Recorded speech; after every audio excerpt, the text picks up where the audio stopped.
28 मार्च पासून क्रिकेटच्या सणाला म्हणजेच IPL ला सुरुवात होते आणि IPLच्या सीझनमध्ये मुंबई इंडियन्स आपला पहिला सामना 29 मार्च रोजी कोलकाता नाईट रायडर्स म्हणजेच KKR विरुद्ध खेळणार आहे. IPLच्या सीझनमध्ये मुंबई इंडियन्सची प्लेइंग 11 कशी असेल, त्यांची संघबांधणी कशी असेल, त्यांची स्ट्रेंथ काय असेल किंवा त्यांचे विकनेसेस काय असतील, आपण या व्हिडिओमधून जाणून घेणार आहोत. नमस्कार, मी सौरभ आणि स्पोर्ट्स मराठीमध्ये तुमचं स्वागत आहे.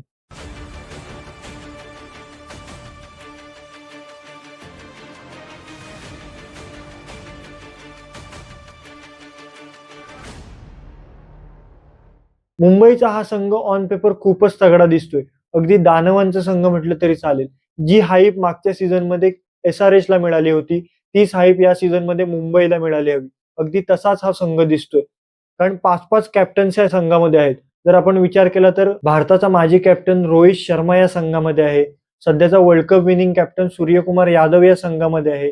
न्यूझीलंडचा सध्याचा कॅप्टन मिचेल सँटनर या संघामध्ये आहे. त्याचबरोबर बुमराने देखील भारताच्या कसोटी संघाची कमान सांभाळली, तर बुमरा देखील या संघामध्ये आहे. त्याचबरोबर मुंबईचा कॅप्टन हार्दिक पांड्या आहे. असे 5-5 कॅप्टन असलेला हा संघ ऑन पेपर धुमाकूळ घालणारा दिसतोय. त्याचबरोबर व्हाईट बॉलमधील बेस्ट बॅट्समन रोहित शर्मा याच संघाकडे आहे. All format best bowler Jasprit Bumrah याच संघाकडे आहे. T20 मधील बेस्ट ऑलराऊंडर हार्दिक पांड्या याच संघाकडे आहे आणि T20 मधील बेस्ट कॅप्टन सूर्यकुमार यादव याच संघाकडे आहे. असा बेस्ट खेळाडूंचा भरणा असलेला हा संघ यावेळी नक्कीच धुमाकूळ घालणार. मुंबईसाठी यावेळीचा ऑप्शन एकदम निवांत होता. मुंबईने संघात फारसे बदल केलेले नाहीत. एकतर क्विंटन डिकॉकला पुन्हा एकदा आपल्या संघामध्ये सामील केलंय. त्याचबरोबर गुजरात टायटन्स मधील शर्फेन रदरफर्डला आपल्या संघामध्ये घेतलंय. मुंबईचा यावेळीचा बेस्ट डिसिजन म्हणजे शार्दुल ठाकूरला संघामध्ये सामील करणं. शार्दुल ठाकूर हा लोकल बॉय आहे. त्याला वानखेडेवरील खेळपट्टींचा पूर्ण एक्सपिरियन्स आहे आणि त्याचाच फायदा घेऊन मुंबईने एक वानखेडेवरील सामने म्हणजेच होम ग्राउंडवरील सामने सिक्युअर करण्याचा प्रयत्न केलाय आणि हाच मुंबईचा यावेळीचा बेस्ट डिसिजन होता. मित्रांनो, तुम्हाला काय वाटतं, शार्दुल ठाकूरच्या येण्याने मुंबई इंडियन्सला फायदा होईल का? आम्हाला कमेंट करून नक्की सांगा. आता आपण या सीझनमध्ये मुंबई इंडियन्सची प्लेइंग 11 कशी असेल हे जाणून घेऊयात. सर्वप्रथम तर पहिल्या क्रमांकावर मुंबईचा राजा म्हणजेच रोहित शर्मा बॅटिंगसाठी येईल. रोहित शर्मा मागच्या महिन्याभरापासून नेट्समध्ये ज्या प्रकारे प्रॅक्टिस करतोय, ज्या प्रकारचा त्याचा मागचा सीझन राहिलाय, त्यावरून वाटतं की हा सीझन देखील त्याच्यासाठी जबरदस्त असेल. दुसऱ्या क्रमांकावर क्विंटन डिकॉक येईल किंवा मग रायन रिकल्टन येईल, हे त्यांच्या परफॉर्मन्सवर डिपेंड आहे. तिसऱ्या क्रमांकावर सध्याचा वर्ल्ड कप विनिंग कॅप्टन म्हणजे सूर्यकुमार यादव बॅटिंगसाठी येईल. चौथ्या क्रमांकावर तिलक वर्मा येईल.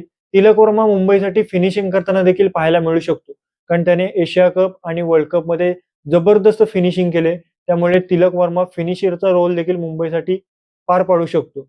तर त्यानंतर 5व्या क्रमांकावर मुंबईचा कॅप्टन आणि सध्याचा T20 मधील बेस्ट ऑलराऊंडर हार्दिक पांड्या येईल. त्यानंतर 6व्या क्रमांकावर शर्फेन रदरफर्ड येईल. रदरफर्डने गुजरात टायटन्ससाठी मागच्या सीझनमध्ये जबरदस्त कामगिरी केली होती आणि आशा आहे की मुंबईसाठी देखील तो तशीच कामगिरी करेल. त्यानंतर 7व्या क्रमांकावर शार्दुल ठाकूर येईल. मला वाटतं होम ग्राउंड्सवरील सामन्यांमध्ये शार्दुल ठाकूर नक्कीच प्लेइंग 11चा भाग असेल.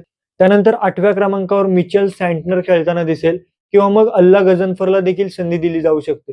अल्ला गझनफर मागच्या सीझनमध्ये इंजुरीमध्ये खेळला नव्हता आणि तरी देखील त्याला मुंबई इंडियन्सने रिटेन केलंय, म्हणजे नक्कीच त्याला संधी दिली जाऊ शकते. त्याचबरोबर तो इंटरनॅशनल लीग T20 या स्पर्धेत देखील MI फ्रँचायझी कडून खेळतो आणि त्या स्पर्धेत देखील त्याने जबरदस्त कामगिरी केली होती. त्यामुळे अल्ला गझनफर देखील मुंबई इंडियन्सच्या प्लेइंग 11चा भाग असू शकतो. त्यानंतर 9व्या क्रमांकावर क्रिकेटमधील फुटबॉलर म्हणजे ट्रेंट बोल्ट खेळताना पाहायला मिळेल. ट्रेंट बोल्ट पॉवर प्लेच्या ओव्हर्समध्ये किती इम्पॅक्ट पडतो हे आपल्याला सर्वांना माहितच आहे. त्याचबरोबर 10व्या क्रमांकावर पॉवर प्लेमध्ये गोलंदाजी करणारा दीपक चहर देखील खेळताना पाहायला मिळेल. दीपक चहरने जर पॉवर प्लेच्या ओव्हर्समध्ये आणि डेथ ओव्हरमध्ये चांगली कामगिरी केली तर मात्र मुंबई इंडियन्स 11व्या क्रमांकावर खेळणाऱ्या जसप्रीत बुमराहचा पाहिजे तसा आणि पाहिजे तेव्हा वापर करून घेईल. आता जर आपण इम्पॅक्ट प्लेअरचा विचार केला तर नमन धीर आणि अश्विनी कुमार हे 2 ऑप्शन्स मुंबईकडे आहेत. जर गोलंदाजीसाठी गरज पडली तर अश्विनी कुमार गोलंदाजीसाठी येईल किंवा मग फलंदाजीसाठी गरज पडली तर नमन धीर बॅटिंगसाठी येईल. नमन धीर हा अपकमिंग स्टार ऑलराऊंडर आहे. तो येणाऱ्या काळात भारतीय संघामध्ये देखील खेळताना पाहायला मिळेल. तर अश्विनी कुमारचा परफॉर्मन्स आपण मागच्या सीझनमध्ये पाहिलाच आहे. अशी मुंबईची प्लेइंग 11 होती. या प्लेइंग 11 मध्ये मित्रांनो तुम्हाला कोणाची कमी वाटते आम्हाला कमेंट करून नक्की सांगा. आता जर आपण मुंबई इंडियन्सच्या विकनेसेस बद्दल बोलायला गेलो तर मला तरी या संघात कोणताही विकनेस जाणवत नाही. जर तुम्हाला कोणता विकनेस जाणवत असेल तर आम्हाला कमेंट करून नक्की सांगा. तर मित्रांनो, हा मुंबई इंडियन्सच्या टीमचा रिव्ह्यू होता. तुम्हाला या टीम बद्दल काय वाटतं ही टीम या सीझनमध्ये ट्रॉफी जिंकेल का? आम्हाला कमेंट करून नक्की सांगा आणि IPL बद्दल असेच नवनवीन व्हिडिओ पाहण्यासाठी आमच्या चॅनलला सबस्क्राईब नक्की करा. धन्यवाद.